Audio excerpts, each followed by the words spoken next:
अस्सलाम वालेकुम। YouTube channel Ahmad Sohaib पर खुशामदीद कहा जाता है। आज की जो मेरी मोअज़्ज़ज़ शख्सियत जनाब अमार हसन अलवी साहब हैं, ये कराची में भी रहते रहे हैं और उसके बाद सन आई थिंक 2000 में ये दुबई में मूव हो गए थे। तो खैर उन्होंने वहाँ पर कैसी ज़िंदगी गुजारी, क्या काम किया, स्टडी वहाँ पर कैसे हासिल की, और दुबई के उरूज थे ना, अप्स एंड डाउन के, उनके मुतल्लिक इनकी क्या राय थी, इन्होंने दुबई को कैसा देखा, आइए जानते हैं इनके मुतल्लिक नाज़रीन। अस्सलाम वालेकुम सर, क्या हाल है? वालेकुम सलाम अहमद साहब, क्या हाल है आपके? अल्लाह का शुक्र है हमारे भाई, आप सुनाएंगे? अल्हम्दुलिल्लाह अल्लाह सर का आपका बहुत बहुत शुक्रिया, आपने हमें टाइम दिया। सर ये हमारा प्लेजर है सर। सुनाए सर, इब्तदाई तालीमात आपने कहाँ से हासिल की थी? इब्तदाई तालीम जो थी वो कराची में हुई थी। सही। कराची के बाद मूव हो गए थे दुबई सन 2000 में, अगस्त के महीने में। सही। तो वहाँ पे एक स्कूल था शेख राशिद अल मकतूम, सही। पाकिस्तान यानी पाकिस्तानी हाई कम्युनिटी के उसके अंडर में था और फेडरल बोर्ड के साथ वो अटैच है या मुनसिफ है। तो वहाँ से हमने यानी कि तालीम में बाकी तालीम वहाँ से हासिल की। सही। तो अगर आज की बात करें 2021 की, दुबई बहुत बहुत ज़्यादा लाइक बुर्ज खलीफा, बुर्ज अल अरब एक्सेट्रा एक्सेट्रा, 2000 में दुबई कैसा था आपकी नज़र में, या जब आपने होश संभाला अच्छी तरह से, उसके बाद आपने कैसा देखा उसको? सन 2000 में जो दुबई था वो आज से बेहतर था जी।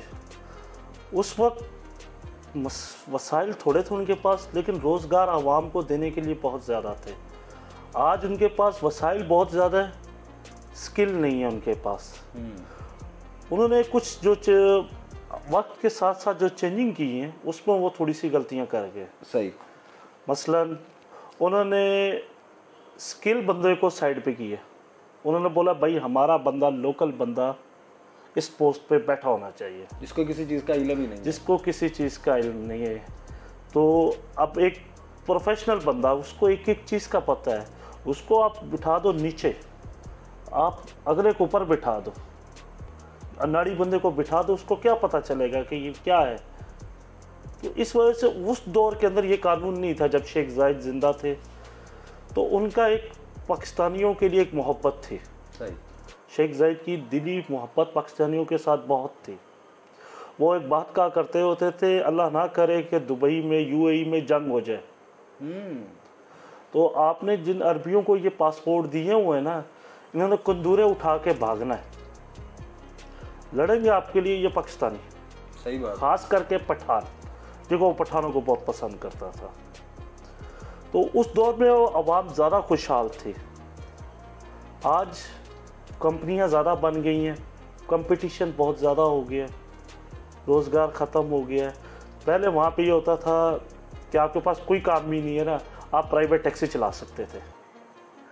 आज टैक्सी वहाँ पे कंपनी के अंडर आ गया, समझो गवर्नमेंट के अंडर आ गई हैं। सही जी। अच्छा सर, जब आपने तालीम के बाद आप किस मतलब डिपार्टमेंट के अंदर के, या किस प्रोफेशंस को आपने चूज़ किया? किसी ख़ास प्रोफेशनल को नहीं, बस वहाँ पे मैंने दुबई में वो बंदा कामयाब है जो ऑलराउंडर हो। ऑलराउंडर का मतलब उसको इलेक्ट्रिशियन का काम भी आता हो, उसको प्लम्बर का काम भी आता हो, उसको कारपेंटर भी वो जानता हो, वो पेंटर भी जानता हो। वहाँ पे बनाए जाते हैं ये आर्जी तौर पर लकड़ी के घर, यानी कि मकान जो जी। तो वो उसका भी उसको इल्म होना चाहिए किस तरह बनते हैं। तो वहाँ पे आपको जिस हिसाब से आपको काम मिले आप एडजस्ट हो जाएंगे। वो बंदा सबसे कामयाब है जो ऑलराउंडर हो। आप किस फील्ड में गए थे? मैं इसी फील्ड में गया था, यानी कि मैंने वहाँ पे इलेक्ट्रिशियन का काम भी सीखा 3 फेस में, प्लम्बर का भी सीखा, पेंटिंग भी सीखी, फॉर सीलिंग, फिर उसके बाद ये जो लकड़ी के जो मैंने आपको बताया था मकान, ये भी मैं बनाता रहा हूँ। सही। अब मुझे याद है एक दफ़ा हमारी बात हुई थी, आप बता रहे थे कि मैं कोई ओरिमिक्स नाम की कंपनी में भी काम करता रहा हूँ। ओरिमिक्स कंपनी एक थी, रेडीमिक्स कंपनी, ओरिमिक्स कंक्रीट प्रोडक्ट उसका नाम था पूरा। अच्छा। वो दुबई में नहीं, वो फुजैरा में है। सही। यूएई की एक रियासत है फुजैरा, वो उसके अंदर है। सही। उसके अंदर हम लोगों ने 5 साल मैंने काम किया। और उस 5 साल का जो एक्सपीरियंस है ना, वो आखिर है। वो एक अनाड़ी बंदे को उठाते, अब उसका अपने मुल्क से, चाहे पाकिस्तान का हो, चाहे इंडिया का हो, चाहे बांग्लादेश का हो, उनको इस चीज़ से कोई परवाह नहीं। वो वहाँ से एक जाहिल बंदा उठाएंगे, जाहिल का मतलब जिसको किसी चीज़ का नहीं पता हो, उसको उठा के लाएंगे। उसको उन्होंने एक मिस्टर वासी नाम के थे, मिस्टर अब्दुल वासी, वो ट्रेनिंग दिया करते थे। मिस्टर अब्दुल वासी के बाद मुबशर, जिनसे मैंने बहुत सीखा है, ये हमारे आरिफ वाला के ही हैं, उनसे मैंने बहुत सीखा है। उन्होंने हमें कोयले की कान से ना हीरा निकाला है। सही। एक नहीं, उन्होंने अपने हाथ के नीचे से ना 100-200 बंदा ट्रेंड किया, और ऐसा ट्रेंड किया है कि वो आज कई बंदे ऐसे ऐसे मकाम पे बैठे हैं कि हम लोग भी उनको सलाम करते हैं, और वो आज भी मुबशर को दुआएं देते हैं कि यार हम अनाड़ी बंदे थे, उस बंदे ने हमें सिखाया।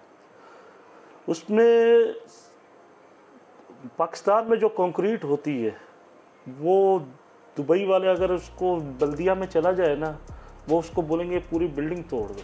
अच्छा। बिना टेम्परेचर के उधर कंक्रीट नहीं ली जाती। मतलब आसान अल्फाज में बताएं। आसान अल्फाज में, आपका जब आप मसाला बनाते हो, आप लोग रेत डाल दी, सीमेंट डाल दिया, बजरी डाल दी, लेकिन कभी आप लोगों ने इसका टेम्परेचर चेक किया? कभी आप लोगों ने इसका टेम्परेचर चेक किया? आप सीमेंट की बोरी ले लें, उसके अंदर आप अपना टेम्परेचर रखें, आपको 90 डिग्री देगा। अच्छा। क्योंकि हमारी एक बड़ी फर्म थी, बड़ी, जिसके पास बोरियों वाला सिस्टम नहीं था। हमारे पास तो सीधा डायरेक्ट उसमें बन के आता था, यानी कि एक किस्म की सीमेंट वालों की गाड़ी होती थी, उसमें बन के आता, और उसमें 40 से 50 टन, यानी 50 टन की एवरेज होती थी। फिर बड़े बड़े सेलो लगे हो, तो सेलो के अंदर आके डायरेक्ट डालता था। वो एक किस्म का हमारा ताज़ा आता था। और मैं असल में उस कंक्रीट में था, लैब डिपार्टमेंट में, QC में, QA/QC डिपार्टमेंट में था। जब एग्रीगेट्स आएगा, सीमेंट आएगा, तो मैंने उसकी टेस्टिंग करनी होती थी। सही। सीमेंट की टेस्टिंग करनी है, एग्रीगेट्स आएगा उसकी टेस्टिंग करनी है, जो सैंड आएगी उसकी टेस्टिंग करनी है। उसके हिसाब से पूरा फार्मूला तैयार होता था। इन सब चीज़ों में जो सैंड होती थी, एक होती है ड्यून सैंड, जिसको अपने पाकिस्तानी में हम लोग रेता बोलते हैं, वो नहीं, एक सैंड यानी कि एक बड़ी बजरी होगी, फिर एक छोटी बजरी होगी, यानी कि हमारी ज़ुबान में 20 mm, 10 mm, उसके बाद एक और छोटी बजरी, यानी कि कचरा जिसको कहा जाता था, वो 5 mm। वो 5 mm बिल्कुल बहुत ख़ास होती है, वो हम लोग लाजम डालते थे। तो वो उस पे सारा, यानी कि कंक्रीट का जो दारो मदार है ना, वो 5 mm पे होता था। सही। कि उसके अंदर डस्ट कितनी है, उसके अंदर पानी कितना है, यानी कि सूखी नहीं डालते थे, वेट होती थी। जो पीछे से आती थी हमारे पास क्रशर से, वो गीली आती थी। उस गीली के अंदर से हमने मॉइस्चर चेक करने के, इसके अंदर मॉइस्चर कितना, मॉइस्चर मतलब पानी, कि इसके अंदर पानी की परसेंटेज क्या है, इसके अंदर डस्ट की परसेंटेज क्या है। उस हिसाब से फिर हमारा डिज़ाइन तैयार होता था कंक्रीट। अच्छा, मैं अमर भाई आपसे ये पूछना चाह रहा था कि आपकी जो 5 साल इस टेन्योर के गुजरे थे ऑरिमिक्स के अंदर, कौन कौन से बड़े प्रोजेक्ट्स आपकी कंपनी ने आपके होते हुए मतलब वो किए थे? ऐसे तो बहुत सारे हैं। मैंने सुना है बुर्ज खलीफा के अंदर भी। बुर्ज खलीफा नहीं, वो बुर्ज खलीफा हम लोगों ने नहीं किया, लेकिन वो मैं ऑरिमिक्स में नहीं था, मैं किसी और कंपनी में एज उसमें थोड़ी देर के लिए हमारा एक प्रोजेक्ट हुआ था। क्योंकि बुर्ज खलीफा दुबई में, हम लोग फुजारा में होते थे। फुजारा की ऑलमोस्ट 80% जो बिल्डिंग्स हैं ना, वो हमारे हाथों से बनी है, ऑरिमिक्स के हाथों से बनी है। उसमें शेख जायद मॉस आती है, रोताना टावर आता है, फुजारा टावर आता है, और अभी काफ़ी अर्सा हो गया यार, नाम इन प्रोजेक्ट्स के नाम भूल गए हैं। ख़ास करके GMC टनल आता है, एक टनल बना रहे थे वो लोग, मुसाफिस को, और कल्बा नहीं, सॉरी, बिदिया को टच करना था उन्होंने। तो वो सारा पहाड़ी इलाका था, जिस तरह पाकिस्तान में सवार टनल मशहूर है, उस तरह की वो टनल है, वो हमारे हाथ से बनी है। सही। वो उसमें हमने समझो जो शेख जायद मॉस है ना, उसकी बुनियादों से लेके आखिर तक हम लोगों ने उस पर काम किया है। अगर हम दुबई की बात करें अमार भाई, तो मैंने ये सुना था कि 2008 से लेके 2012 तक दुबई बिल्कुल डेड हो चुका था, रिसेशन। सर वो क्रैशेस आ गया था, वो इतना आ गया था कि आप ये देख लें कि एक बड़ी कंपनी थी, मेरे को उसका नाम मैं हमेशा भूल जाता होता हूँ, समझो उसके अंदर ना 20 से 25 हज़ार लेबर है, 20 से 25 हज़ार लेबर है उसका। अब जो सुबह 6 बजे समझो उनकी 4 बजे उनकी ड्यूटी स्टार्ट हो जाती थी लेबर्स की, कि भाई आपने 4 बजे नहा धो के उठ के ना गाड़ियों में बैठना है ताकि 6 बजे आप ऑन द स्पॉट साइड पे पहुँचे। तो उनकी 25 गाड़ियाँ बैक वक्त निकली हैं कि भाई अपनी साइडों पे जाने के लिए। वो साइडों पे नहीं पहुँची अहमद भाई, वो सीधा एयरपोर्ट पहुँची है। ये क्या कहानी थी भाईजान? आवाम को नहीं पता चला क्राइसिस आ गया, लेकिन कंपनी के मालिकों को पता चल गया था कि क्राइसिस आ गया। अभी एक बंदा जो ड्यूटी पर जाता है दुबई में, वो डांगरी पहनता है। डांगरी भी यूनिफॉर्म होता है वहाँ का, आपने देखा होगा। वो पैंट शर्ट जो इकट्ठी होती है उसको हम लोग डांगरी बोलते थे। वो उस पर जाता था डांगरी, सेफ्टी जैकेट उसने पहननी है, हेलमेट उसने पहनना है और अपने लिए दोपहर का खाना उठाना, नीचे सेफ्टी बूट हर चीज़ पहन के। अब वो इस तरह बैठ के इसके साइड पे जा रहा है ड्यूटी पे। अब उसको आके एयरपोर्ट पे उतार दिया जाए और बोला जाए भाईजान आप इंडिया जाओ, आप पाकिस्तान जाओ, आप फलान जाओ, आप जो जिस मुल्क का उस मुल्क में जाओ, ये आपके पासपोर्ट। तो टिकट भी खुद की करवाओ? नहीं, टिकट कंपनी ने करवा ली थी पहले ही। यानी कि कंपनियों ने ना वहाँ पे ये बात तय कर ली थी एयरलाइंस वालों के पास, हम लोग आपके पास जहाज़ लेके, यानी हमारे बंदे आएंगे, आपने उनकी जो इंडिया का होगा वो इंडिया वाले जहाज़ में बैठ जाएगा, जो पाकिस्तान वाला होगा वो पाकिस्तान में बैठ जाएगा, जो बांग्लादेश का होगा बांग्लादेश वाले में बिठा देंगे, नेपाल इस तरह। हाँ, जो भी जिस मुल्क का वो उस पर ऑटोमेटिक बैठते जाएंगे। तो इस तरह पूरी एक ही दिन के अंदर या क्या नहीं कुछ घंटों के अंदर एक कंपनी ने अपने 15 से 16-17 हज़ार अपनी लेबर बाहर भेज दी, यानी कि अपने अपने घरों को भेज दी। ना उनको सामान उठाने की इजाज़त मिली, इतने बुरे हालात थे कि उनको विजिट नहीं करवाया गया, अपना सामान उठा लो। सर विजिट आप ये मैं आपको बता रहा हूँ, उन्होंने कपड़े पहनना नहीं नसीब करनी थी उन लोगों को। अब उसके अंदर कई बातें हुई कि भाई ये इस तरह हो गया, ये इस तरह हो गया, ये इस तरह हो गया। उन दौर में मेरे को याद है अच्छी तरह, बुर्ज खलीफे की ना फाइनल टचिंग रह गई थी, यानी खड़ा हो गया था उसका हर चीज़, तो फाइनल टचिंग रह गई थी। दुबई गवर्नमेंट के पास पैसे ख़त्म हो गए थे। उसके बाद दुबई की जो मेट्रो उस वक्त में 2 प्रोजेक्ट ये दुबई चला रही थी, दुबई मेट्रो और बुर्ज खलीफा, ये दोनों काम रुक गए थे उसके। फिर शेख मोहम्मद बिन जायद, यानी कि जो अबू ज़बी का जो शहज़ादा है, आजकल मेरे ख्याल में वज़ीर दिफा है वो, तो वो उसने फिर दुबई को सपोर्ट किया, उसने दुबई की थोड़ी हेल्प की, उसने दुबई को थोड़ा उठाया। इसीलिए जो बुर्ज खलीफा, इसका पहला जो नाम था ये बुर्ज दुबई था। बुर्ज दुबई यानी कि ओपनिंग होना था इसने बुर्ज दुबई के नाम से, लेकिन जिस वक्त आखिरी रात तक बुर्ज दुबई चला, सुबह 6 बजे या 10 बजे जैसे ही ओपनिंग होनी थी, उस हिसाब से इन्होंने 2 घंटे पहले इसका नाम बुर्ज खलीफा रखा गया। इसकी क्या कहानी थी? क्योंकि ये पैसा दुबई का अपनी रहा था। हाँ, क्योंकि दुबई ने इसको बेच दिया था अबू ज़बी वालों। मीन टू से दैट कि ये बेसिकली प्रॉपर्टी दुबई की नहीं है, ये बुर्ज खलीफा ये अबू ज़बी का है, और बस वो उनके स्टैंड पे है, वो उनकी ज़मीन पे खड़ा है। लेकिन है अब ऐसे मोस्टली किसी बंदे को ये इल्म नहीं होगा जो इस फील्ड के अंदर है, जिसको पता है वो, क्योंकि उस वक्त जो हालात चल रहे थे वो इतना आ गया था। पिछले दौर में आपने जब बताया ना 2008 में या 6 में 5 में, उस वक्त लोगों के पास बहुत पैसा होता था वहाँ पे। आप छोटे से छोटे यानी कि कानून अच्छे होते थे, कोई बंदा जाता था अपना बिजनेस सेट करना चाहे तो आराम से कर सकता था। आपके क्या सूरत हाल है? करंट की तो मैं अभी कुछ नहीं बता सकता, क्योंकि करंट कोरोना की वजह से एक किस्म का ठप हुआ पड़ा है। क्योंकि मैं इमरान खान की यहाँ पे हुकूमत वक्त पाकिस्तान इमरान खान की तारीफ़ करूँगा, जिसने अपने इन्वेस्टरों को सहूलत दी। उसने कई काम ऐसे किए जो इन्वेस्टरों के हक़ में थे। उसने बिजली माफ़ कर दी, उसने पहिया जाम नहीं होने दिया। अब फॉर एग्ज़ाम्पल अभी दुबई का हर चीज़ का असूल है कि भाई आपने लाइसेंस लेना है। अभी मैं आपको मिसाल देता हूँ कि मेरी वहाँ पे एक ग्रोसरी है, ग्रोसरी मतलब सुपरमार्केट है, ठीक है। तो फिर वहाँ पे एक बंदा ग्रोसरी का लाइसेंस लेता है, काम चले ना चले वो एक अलग बहस है। आपने 12 महीने बाद उसको लाइसेंस रिन्यूअल करवाना है, उसकी गवर्नमेंट फ़ीस है 5 से 6 हज़ार रुपये। तो गवर्नमेंट ने वो 5 से 6 हज़ार फ़ीस माफ़ नहीं की किसी को। अच्छा, गवर्नमेंट चाह सकती थी कि फ़ीस माफ़ कर दे, लेकिन गवर्नमेंट ने माफ़ नहीं की।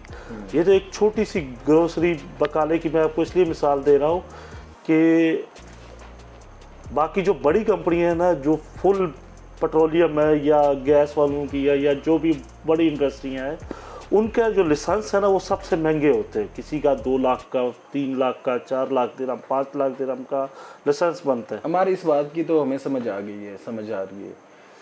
पाकिस्तान में बेचारे बड़े लोग हैं जिसके अंदर मैं भी शिकार हुआ था। खैर शिकार तो क्या, नसीब अपना अपना, बात खुल के करनी चाहिए जब एक बंदा प्लेटफॉर्म पे बैठा हो।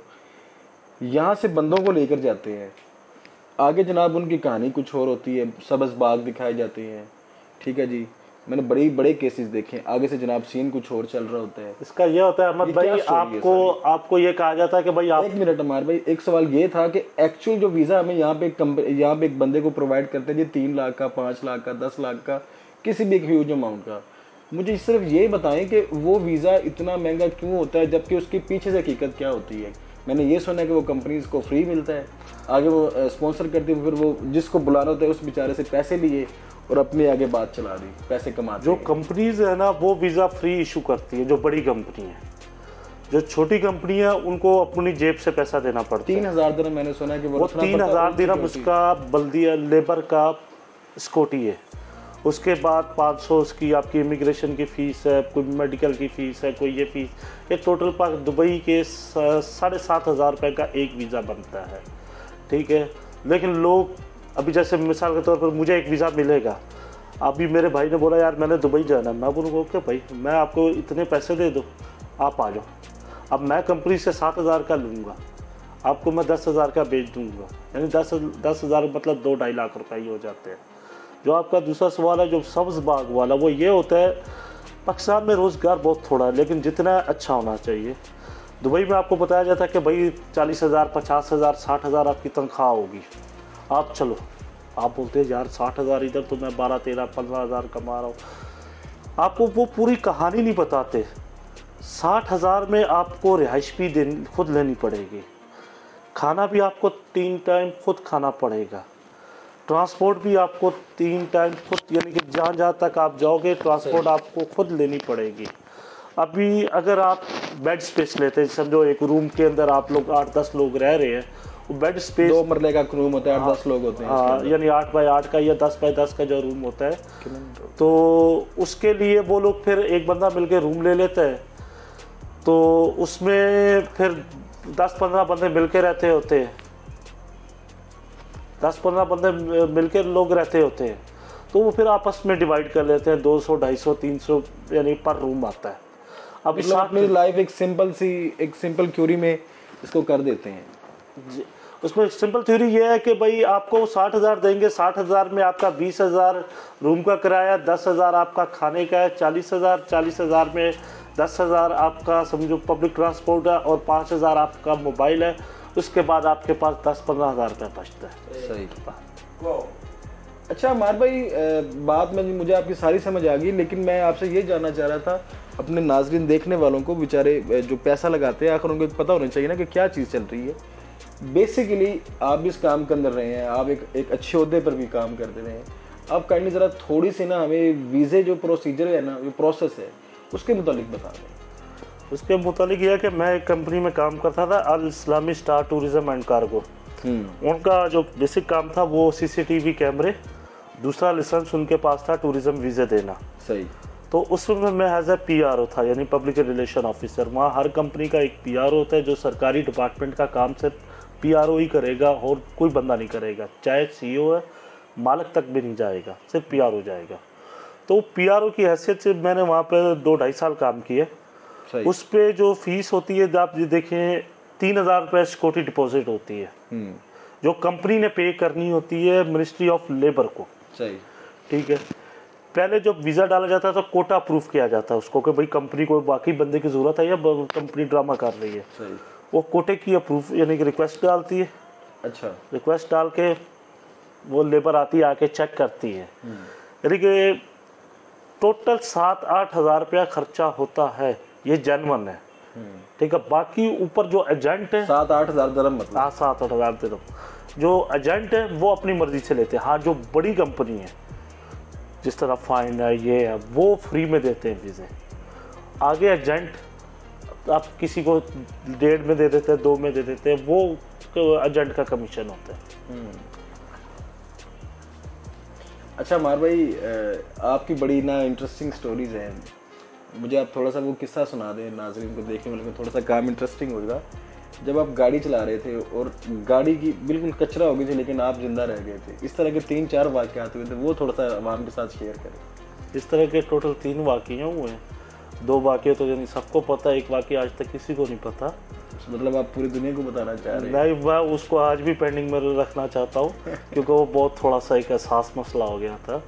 अच्छा, जो 2 मसले हुए थे वो यूँ हुआ था, मेरे पास थी शेवरलेट ओपेरा, समझो जिगजैग रोड था। मैं कल्बा से फुजारा नहीं, कल्बा से दुबई जा रहा था, कल्बा वाला रोड। कितने किलोमीटर का रेडियस है इसका? ये टोटल 155 किलोमीटर का रेडिएटर से, लेकिन जो जिगजैग है ना वो है 60-70 किलोमीटर का। तो मेरे को अर्जेंट पहुंचना था, तो मेरी उस वक्त जो स्पीड थी वो 180 थी जिगजैग पे। तो सामने से एक बिलाल ट्रांसपोर्ट है वहाँ की बहुत बड़ी दुबई में, तो बिलाल ट्रांसपोर्ट का ट्राला मूव हो रहा था। हम 3 एक्सल नचाल उसको बोलते हैं, यानी कि लॉन्ग व्हीकल। वो यूँ टर्न हो रहा था तो वो आधा मेरी साइड पे आ गया, यानी कि उसकी मूव मेरे ट्रैक पे आ गई। मैंने हल्की सी ब्रेक पकड़ी लेकिन वो गाड़ी मेरी पूरी मूव कर गई। मूव करने के बाद वो पहले एक इधर पहाड़ था, पहाड़ पे जाके लगी है तो वो यूँ कल्टी हो गई है। वो कल्टी हो गई, जो रोड ब्लॉकर, जो रोड सेफ्टी वाले लगे होते हैं साइडों पे, उसके ऊपर मैंने 3 कल्टियाँ खाई हैं। लेकिन मैंने, हाँ, जब मैं गाड़ी से निकला हूँ तो मैं फ्रंट शीशा तोड़ के निकला हूँ, लेकिन अल्लाह का शुक्र है मुझे खराश तक नहीं आई। क्या बात है, अल्लाह ताला जिसको बचाए। बिल्कुल। दूसरा वाक़ा ये था कि मेरे पास ट्रक था, तो मैं ट्रक चला रहा था, सुबह 4-5 का टाइम हो गया होगा, तो नींद आ गई। ट्रक लॉन्ग व्हीकल या शॉर्ट व्हीकल? शॉर्ट व्हीकल जिसको आप कह लें। तो मैं वो सो गया, नींद आ गई थी। तो बस वो, यानी कि शॉर्ट व्हीकल पे भी ना आप स्पीड लॉक कर सकते थे, लेकिन बाई चांस मेरी स्पीड लॉक नहीं थी, लेकिन मेरी आँख लग गई। वो इस लाइन पे था, यहाँ से फिर मैं पहले ट्रैक पे आ गया, पहले ट्रैक से मैं साइड भी लगाऊँ, यानी कि उस पर मेरे को इतना याद है कि मैंने जब दूसरी तरफ गया हूँ तो मैंने, सामने ट्रक आ रहा था, ट्रक वाले को मैंने यूँ इशारा किया, रुक जा भाई। वो रुक, उसने खड़े होकर ब्रेक मारी, क्योंकि उनकी प्रेशर ब्रेकें होती है ट्रक वालों की। उसने खड़े होकर प्रेशर ब्रेक से गाड़ी रोकी है। मैं फिर उस ट्रक को लेके मैं यूँ दोबारा नीचे गिरा हूँ, लेकिन मैं उसमें से जब बाहर निकला तो मेरे को एक खराश तक नहीं। और ये दूसरा बंदा था? नहीं, मैं अकेला ही होता हूँ। और मजे की बात, दोनों गाड़ियों एक्सीडेंटों पे मैं अकेला था। तीसरी गाड़ी भी जो एक्सीडेंट हुआ, जो सेफ है, वो हम आपसे इंटरव्यू के बाद पूछेंगे। वो मैं और मेरा एक दोस्त थे। वो बता दे अगर इजी है तो। नहीं, वो इजी नहीं है, वो बहुत, आप ये देख लें कि हम रोड पे थे, तो रोड से हम लोग रेगिस्तान के अंदर 4 किलोमीटर तक हम गए। अमार भाई, थोड़ा सा एक अजीब सा सवाल है मेरे जहन में, लेके अभी भी जहन में आ रहा है कि इस्लामी मुल्क है, इसका बहुत बड़ा नाम है इस्लाम के अंदर, अरबिक है ना, ठीक है, गल्फ़ कंट्रीज़ है, ठीक है, लेकिन इसके बावजूद अगर पाकिस्तान की बात करें तो वो तो सिस्टम ही नहीं है। इंटरनेशनल लोग फिर रहे हैं वहाँ पे, कोई इशू नहीं है। इतनी बेहयाई क्यों है वहाँ पे? मैं खुद दुबई में रह के आया हूँ नाज़रीन, मुझे इस चीज़ का खुद इल्म है। अभी एक बिल्डिंग के साथ जनाब वो स्पा की शक्ल में काबा खाने और पता नहीं क्या क्या बनाए हुए हैं, क्या स्टोरी है सर? वो असल लिबरल 7 रियासतें हैं, 7 के अलग कानून है। इनको ये बहुत लंबी हिस्ट्री है, ये फिर आप चाहे गूगल कर लें, जो कर लें, ये एक अलग एक बहुत लंबी हिस्ट्री है। शारजा जो है वो टोटल इस्लामिक है, उसमें कोई नाइट क्लब नहीं है, कोई क्लब नहीं है, हत्ता के बार क्लब भी नहीं है, कोई क्लब नहीं है आपको। लेकिन दुबई में आपको हर चीज़ मिलेगी। शारजा में मेरे ख्याल में मंदिर भी नहीं है, चर्च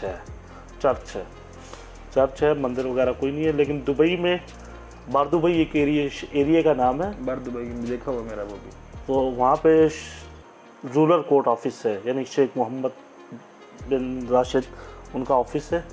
उनका ऑफिस के साथ मस्जिद है, पीछे मंदिर है, आगे मस्जिद है, पीछे मंदिर है, सामने क्लब है और चर्च है।